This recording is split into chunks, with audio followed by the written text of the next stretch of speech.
Assalamualaikum warahmatullahi taala wabarakatuh. Bismillahirrahmanirrahim. Alhamdulillahi rabbil alamin. Wa bihi nasta'inu ala umuri dunya waddin. Wassalatu wassalamu ala sayyidina wa maulana Muhammad wa ala alihi wa ashabihi ajma'in amma ba'du.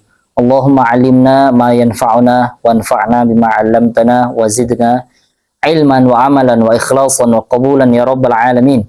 Subhanaka la ilma lana illa ma 'allamtana innaka antal alimul hakim. Ma'asyiral muslimin wal muslimat, para pemirsa channel YouTube MZ Malang Raya dimanapun panjenengan berada.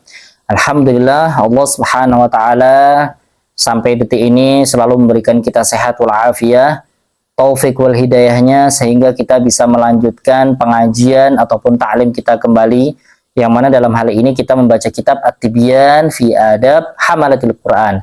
Tibyan tentang membahas tentang akhlak-akhlak, adab-adab seseorang yang membaca ataupun menghafal Al-Quran, yang mana kitab ini disusun oleh Al-Imam An-Nawawi radhiyallahu anhu wa nafa'na bihi wa bi ulumihi fid dharaini amin. Kita melanjutkan pembahasan sebelumnya, kita melanjutkan hadis yang selanjutnya, yaitu hadis ini masih sekali lagi seputar tentang keutamaan seseorang yang membaca Al-Quran secara umum ataupun menghafal Al-Quran secara khusus.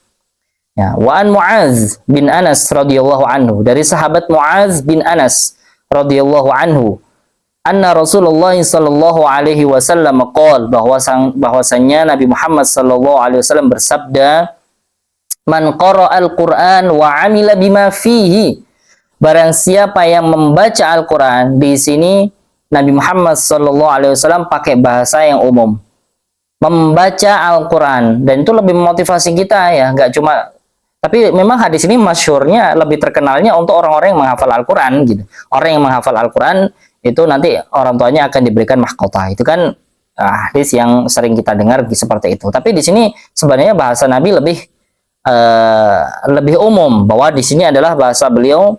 Nabi Muhammad Sallallahu Alaihi Wasallam itu mengatakan, man qara, barang siapa membaca Al-Quran. Ya, ini pastinya seharusnya lebih memotivasi kita gitu. Jangan ini hadis ini untuk orang yang menghafal Al-Quran saja. Ya, tapi kita kalau ikut bahasanya Nabi Muhammad Sallallahu Alaihi Wasallam, ya kita anggap bahwa man qara Al-Quran, orang yang membaca Al-Quran gitu. Jadi nggak cuma terkhususkan sama orang yang menghafal Al-Quran saja. Nah, man qara Al-Quran, barang siapa yang membaca ataupun menghafal Al-Quran, wa amila bima fihi, ini yang perlu digarisbawahi, bahwa nggak cuma membaca ataupun menghafal Al-Quran, tapi bisa mengamalkan apa yang di dalam Al-Quran. Alangkah banyaknya orang yang pandai membaca Al-Quran, orang yang bisa mengajarkan Al-Quran, mahir di dalam belajar ataupun mengajarkan Al-Quran. Bahkan ada orang yang hafal Al-Quran, tapi Allah Subhanahu wa Ta'ala tidak memberikan dia taufik untuk bisa mengamalkannya. Na'udzubillah min dzalik. Akhirnya ya, artinya makanya jangan salahkan menghafal Al-Qur'annya, salahkan ke pribadinya masing-masing, karena setiap orang itu memiliki keinginan untuk misal jadi orang baik ataupun jadi orang jelek, ya jadi orang buruk, jadi orang baik jadi orang buruk, maka kita kembalikan ke pribadi masing-masing, bukan salah menghafal Al-Qur'annya. Makanya jangan kita bilang bahwa wah percuma menghafal Al-Qur'an, tapi orang menghafal Al-Quran, buktinya orang ngapal Al-Quran tapi kelakuannya buruk, ya kalau kelakuannya kayak gitu, ya nggak mencerminkan, ya itu jangan salahkan, karena masih banyak orang yang menghafal Al-Quran plus bisa mengamalkannya, dia bisa mempraktekkan apa yang di dalam Al-Quran, dia bisa mengaplikasikan Al-Quran itu di dalam kehidupannya sehari-hari. Maka jangan salahkan menghafal Al-Qurannya, karena keutamaan orang yang menghafal Al-Quran itu sangat luar biasa, fadilahnya, keutamaannya yang orang yang menghafal Al-Quran itu luar biasa. Maka kita jangan berusaha untuk menjauhkan orang-orang dari Al-Quran, atau menjauhkan anak-anak yang ingin berusaha untuk menyurutkan ya minat, semangat anak-anak yang ingin menghafal Al-Quran dengan perkataan-perkataan, wah nggak usah menghafal Al-Quran kalau nggak bisa mengamalkannya. Kita tetap berusaha untuk bisa menghafal Al-Quran. Nah, dan kita paksa diri kita untuk bisa mengamalkannya. Tapi kalau kita dari awal sudah merasa bahwa jangan baca Al-Quran, jangan menghafal Al-Quran, percuma kalau kita menghafal Al-Quran tapi nggak bisa mengamalkannya, takut Al-Quran itu amanat yang besar, tanggung jawabnya besar, mending nggak usah menghafal Al-Quran. Akhirnya dia nggak cuma menyurutkan semangatnya sendiri, tapi dia juga bikin semangat orang lain juga down, ya, semangat orang lain jadi turun juga. Itu kan bahaya. Jadi dia nggak dapat dua-duanya. Dia tidak merasa tidak bisa mengamalkan Al-Quran, dan dia juga nggak mau untuk menghafal atau membaca Al-Quran. Itu salah besar. Jadi kalau kita bijak, maka kita akan tetap berusaha untuk menghafal Al-Quran, dan kita tetap mengusahakan diri kita untuk mengamalkannya. Yang mana kita ada usaha untuk mengamalkannya, walaupun terkadang kita masih suka berbuat dosa, ya. Kita kadang masih suka belum bisa mengamalkan beberapa yang seharusnya diamalkan di dalam Al-Quran, tapi kita masih ada usaha gitu. Ya, jadi kita kalau masih ada usaha dan kita terus berusaha untuk mengamalkan Al-Quran, maka kita bisa masuk di dalam hadis ini, man qara Al-Quran wa amila bima fi. Barang siapa yang menghafal atau membaca Al-Quran dan dia bisa mengamalkan apa yang di dalamnya, maka dia akan mendapatkan keutamaan apa? Ulbisa walidahu tajan yaumal qiyamah. Dawuhu ahsanu min dha'i syamsi fi buyutid dunya. Fama dhannukum billadzi amila bihadza. Orang yang membaca Al-Quran dan menghafal Al-Quran, dan dia plus bonus bisa mengamalkan juga apa yang ada di dalam Al-Quran, maka Allah Subhanahu wa Ta'ala akan memberikan mahkota kepada orang tuanya di hari kiamat nanti. Jadi orang tuanya itu diberi mahkota. Berkah apa? Berkah anaknya yang menghafal Al-Quran, berkah anaknya yang pandai membaca Al-Quran. Maka orang tuanya itu akan diberikan mahkota di hari kiamat nanti. Bau'u ahsanu min dha'i syams. Dan mahkota ini, cahayanya mahkota ini, itu cahayanya lebih terang, lebih bagus daripada cahaya matahari di dunia. Ya, itu dunia, di rumah-rumah di dunia. Ya, bagaimana cahaya matahari itu kalau menyinari kita di pagi hari, terbit matahari, itu kan terang dan kita menikmati cahaya matahari. Maka cahaya mahkota yang akan diberikan kepada kedua orang tua yang anaknya itu pandai membaca Al-Quran, menghafal Al-Quran, maka mahkotanya ini cahayanya itu lebih bagus, ya, lebih terang daripada cahaya matahari ketika di dunia. Itu orang tuanya, keutamaan yang didapatkan orang tuanya. Fama dhannukum billazi amila bihaza. Nah, kalau orang tuanya saja diberikan mahkota nanti di hari kiamat, lalu bagaimana menurut kalian kepada orangnya sendiri yang bersangkutan, yaitu anaknya sendiri yang menghafal Al-Quran, atau membaca Al-Quran dan mengamalkannya, maka dia akan mendapatkan keutamaan seperti apa? Ya, keutamaan yang sangat luar biasa sekali. Lah kalau orang tuanya aja diberi mahkota yang cahayanya itu lebih terang dan lebih bagus daripada cahaya matahari di dunia, lalu bagaimana dengan anak tersebut? Maka anaknya itu akan mendapatkan kemuliaan seperti apa? Itu maksud Nabi Muhammad SAW di dalam hadis ini. Maka ya, mari kita motivasi anak kita untuk menghafal Al-Quran.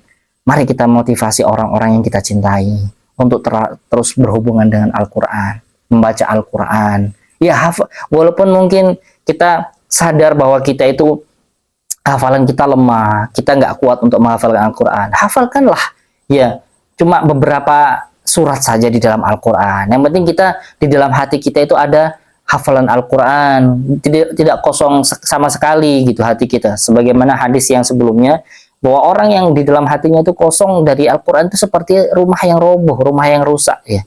Ya udah nggak ada indahnya untuk dilihat gitu ya.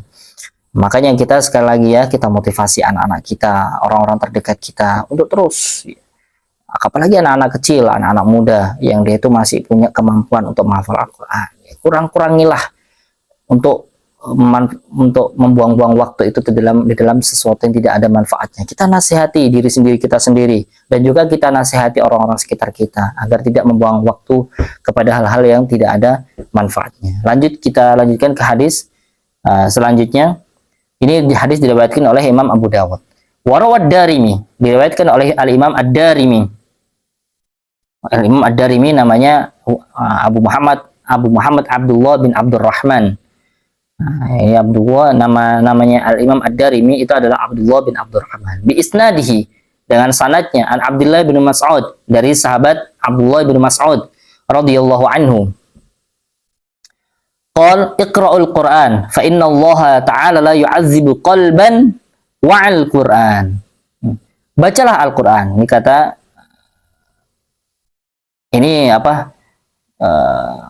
radhiyallahu anhu qal berarti ini di sini perkataannya sahabat Abdullah ibnu Mas'ud radhiyallahu anhu. Qol iqra'ul Qur'an fa inna Allah Ta'ala la yu'adzibu qalban wa al-Qur'an.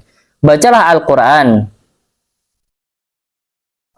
Ya ini hadis ya mauquf ya. Ini dinamakan hadis mauquf.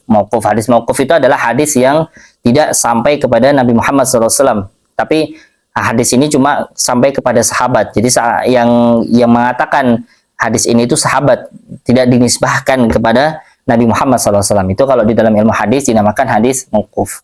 Nah, makanya di sini yang mengatakan perkataan ini adalah sahabat Abdullah, Sayyidina Abdullah bin Mas'ud radhiyallahu anhu. Iqra'ul Qur'an, bacalah Al-Qur'an. Fa inna Allah ta'ala la yu'adzibu qalban wa 'ala Al-Qur'an. Karena Allah itu tidak akan mengazab hati, Allah itu tidak akan menyiksa hati, yang mana hati tersebut itu wa Al-Qur'an. Dia bisa memahami Al-Quran. Wa'a di sini maknanya luas. Bisa memahami Al-Quran. Bisa membaca Al-Quran. Atau dari kalimat wi'a. Wi'a itu maksudnya wadah. Artinya dia menjadikan hatinya itu untuk wadah untuk Al-Quran. Artinya dia hafal Al-Quran. Dia faham Al-Quran. Memahami isinya. Bisa mentadaburi maknanya. Itu jadi makna wa Al-Quran itu luas. Ya bisa bermakna menghafalkannya, ataupun membacanya, memahaminya, ataupun menjadikan hatinya itu sebagai wadah untuk Al-Quran. Itu semuanya masuk di dalam keutamaan hadis ini, hadis mauquf ya. Sekali lagi, bahwa bacalah Al-Quran, karena Allah itu baca, yang penting baca Al-Quran, karena Allah itu tidak akan mengazab, menyiksa hati yang hati tersebut kenal Al-Quran, faham Al-Quran, sering membaca Al-Quran, apalagi sampai Allah kasih bonus bisa hafal Al-Quran. Allah tidak akan mengazab hati yang di dalamnya itu ada Al-Quran. Al-Quran itu selalu ada di hatinya, jadi pedoman hidupnya. Al-Quran itu selalu menjadi kesibukannya. Ya, dia itu selalu di hatinya ada Al-Quran. Kapan saya bisa baca Al-Quran lagi? Jadi yang ada di pikiran dia itu hanya kapan saya bisa mengajar Al-Quran lagi, belajar Al-Quran lagi. Maka dia akan, hati yang seperti ini tidak akan diazab oleh Allah Subhanahu wa Ta'ala. Allah menja'alna minhum. Kemudian wa inna hadzal Qur'an ma'dabatullah faman dakhalahu fahuwa amin. Dan sesungguhnya Al-Qur'an ini adalah ma'dubatullah, jamuan Allah. Jadi Al-Qur'an ini dianggap sebagai jamuan dari Allah Subhanahu wa Ta'ala. Faman dakhala fihi, maka barang siapa yang masuk di dalam jamuan Allah itu, fahuwa amin, maka dia akan selamat, akan aman dari siksa nanti di akhirat. Ya, seseorang yang Al-Quran ini diibaratkan seperti jamuan, jamuannya raja gitu ya, jamuannya bos. Maka seseorang yang masuk ke dalam jamuan itu, ruangan VVIP misal, maka dia pastinya keamanannya akan tingkat tinggi gitu ya. Kalau kita logikakan ya, kalau kita kiaskan misal ke kehidupan kita di dunia ini, maka ketika seorang itu masuk ruangan ataupun masuk perkumpulan VIP, maka pastinya dia akan merasakan keamanan yang lebih bertingkat-tingkat gitu. Maka ini bayangkan, Al-Quran itu adalah jamuan Allah, maka seseorang yang masuk di dalam jamuan Allah itu maka dia akan aman sudah. Nggak mungkin sama Allah itu diazab, asalnya gitu. Wa man ahabbal Qur'ana falyabshur, dan barang siapa yang dia itu cinta Al-Quran. Bayangkan ya, cinta Al-Quran. Ada seseorang mungkin dia itu ummi itu dia nggak bisa baca Al-Quran sama sekali. Untuk baca satu huruf pun nggak bisa, karena memang dari kecil orang tuanya misal nggak mengajarkannya, sangat disayangkan sekali misal. Sehingga sampai dia sudah menikah, sampai dia punya anak, dia nggak bisa baca Al-Quran. Tapi dia cinta Al-Quran, dia cinta Al-Quran. Ya, dia cinta. Dia kepingin terus belajar, ada keinginan terus belajar gitu. Akhirnya keinginan untuk mungkin bahkan mendengar Al-Quran itu dari orang lain. Artinya, atau bahkan kepingin dari anak-anaknya itu, walaupun dia sadar akan kapasitas dirinya, tapi dia kepingin anak-anaknya itu ada yang di jalur Al-Quran, menghafal Al-Quran, pandai Al-Quran, maka falyabshur, maka dia akan mendapatkan kabar gembira. Itu cuma cinta sama Al-Quran. Bagaimana kalau kecintaan itu diaplikasikan ke rajin membaca, rajin belajar, tidak putus asa, bahkan sampai umur berapapun tidak putus asa untuk terus belajar Al-Quran, bahkan sampai menghafalkannya, memotivasi anak-anaknya untuk menghafal Al-Quran. Falyabshur, maka kabar gembira bagi dia. Wan Abdul Hamid Al-Himmani qol, dari Abdul Hamid Al-Himmani qol, sa'altu Sufyan Ats-Tsauri, saya bertanya, ini kata Abdul Hamid Al-Hibmani, saya bertanya kepada al-Imam sahabat Sufyan Ats-Tsauri, "Anir rajul yaghzu ahabbu ilaika aw yaqra'ul Qur'an?" Faqal yaqra'ul Qur'an. Lianna an-nabiy sallallahu alaihi wasallam qala, "Khairukum man ta'allamal Qur'ana wa 'allamahu." Saya bertanya kepada al-Imam Sufyan Ats-Tsauri. Ini Abdul Hamid Al-Himmani bertanya kepada sahabat Sufyan Ats-Tsauri. Beliau bertanya tentang apa? Anir rajul yaghzu, dari seseorang. Jadi ada seseorang, ada dua orang. Ada dua orang ya. Yang satunya ini dia suka berperang, berperang di jalan Allah fisabilillah, yang membela agama Allah. Yang satunya dia itu sibukannya membaca Al-Qur'an. Membaca Al-Qur'an di sini lebih umum ya, membaca Al-Qur'an, belajar Al-Qur'an, mengajarkannya. Jadi mungkin kesibukannya lebih ke Al-Quran ya. Faqal yaqra'ul Quran. Maka ini versi. Ingat, bukan berarti ini kita harus memahaminya seperti ini enggak. Tapi ini versi Imam Sufyan Ats-Tsauri. Kan Imam Sufyan Ats-Tsauri ditanya, kalau bagimu, wahai Imam, bagimu, menurutmu, bagimu. Artinya ini versi Imam Sufyan Ats-Tsauri. Kalau ada dua orang, satunya suka berperang di jalan Allah, yang satunya dia itu kesibukannya, keistiqomahnya di dalam Al-Quran, seakan-akan hidupnya itu untuk Al-Quran, maka mana yang lebih kamu sukai, wahai Imam Sufyan Ats-Tsauri? Maka beliau menjawab apa? Ya Al-Quran. Maka orang yang suka membaca Al-Quran ini, orang yang kesibukannya untuk Al-Quran ini yang lebih beliau sukai. Yang lebih Imam Sufyan Ats-Tsauri sukai itu adalah seorang yang membaca Al-Quran. Lebih-lebih kalau misal dia double, ya dia juga ahlul Quran, dia juga berjihad di jalan Allah. Ya karena banyak dari kalangan sahabat yang, makanya kalau kita belajar sejarah di Sirah Nabawiyah itu kan banyak fi maqtalil Yamamah ya, di peperangan Yamamah itu di sana banyak sekali para sahabat-sahabat yang mereka ikut berperang juga, banyak sekali yang ikut berperang, dan mereka juga hafazul Quran. Mereka sahabat-sahabat yang hafal Al-Quran dan juga ikut berperang juga. Maka yang seperti ini nggak bisa diragukan lagi kalau pastinya kedudukannya lebih tinggi daripada hanya sahabat yang atau orang yang dia itu suka berperang di jalan Allah tapi dia nggak membaca Al-Quran misal. Nah ini kalau versinya Imam Sufyan Ats-Tsauri, maka beliau lebih memilih apa? Lebih memilih seseorang yang membaca Al-Quran. Karena apa? Karena beliau berpedoman, berpegang teguh sama sabda Nabi Muhammad SAW, khairukum man ta'allamal Qur'ana wa 'allamahu. Hadis ini sangat masyhur, bahwa sebaik-baik di antara kalian itu Nabi yang berbicara, Nabi yang bersabda. Ini Nabi Muhammad SAW mengatakan bahwa sebaik-baik di antara kalian siapa? Man ta'allamal Qur'ana wa 'allamahu. Seseorang yang belajar Al-Quran dan mengajarkannya. Maka itu menurut Nabi Muhammad SAW adalah khairukum.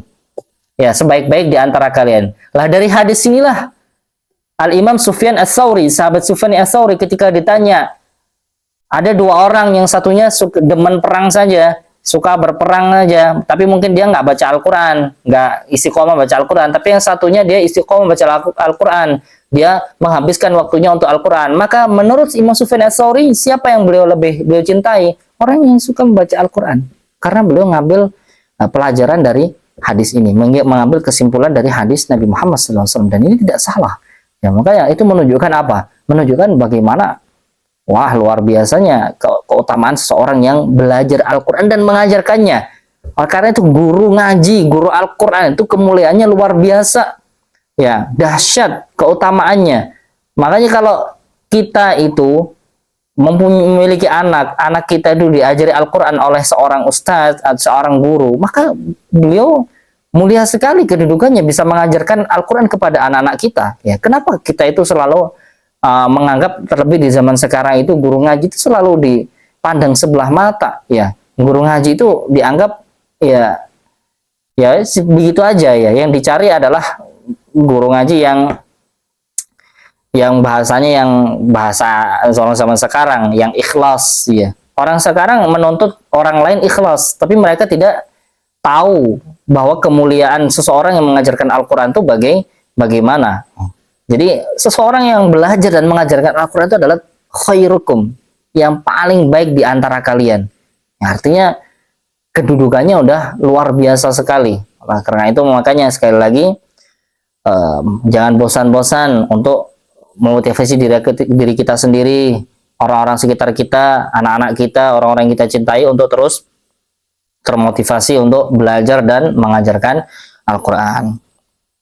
Tidak panjang lebar, sebenarnya kalau pembahasan ini kita bahas terus panjang lebar, ya ini bisa lama ya. Memang ini pembahasan nggak akan pernah ada habisnya. Ya insya Allah di pertemuan-pertemuan selanjutnya mudah-mudahan ada beberapa poin yang ingin saya singgung mengenai khairukum man ta'allama Al-Quran. Sebaik-baiknya di antara kalian adalah orang yang belajar Al-Quran dan seputar guru ngaji, dan bagaimana pandangan orang sekarang terhadap guru ngaji, dan bagaimana seharusnya kita lebih bijak untuk menyikapi suatu hal, terlebih di dalam hal seperti ini seputar Al-Quran. Seseorang yang belajar dan mengajarkan Al-Quran, yang mungkin banyak di antara manusia zaman sekarang dia itu nggak pernah belajar, tapi belajar cuma sedikit, habis itu langsung menyimpulkan seenaknya sendiri. Kita memang sekarang berada di zaman seperti itu. Makanya kita insya Allah dengan belajar seperti ini kita kembali membuka hati kita kembali untuk berpikir dan belajar, insya Allah. Wallahu ta'ala alam bisawab. Assalamualaikum warahmatullahi taala wabarakatuh.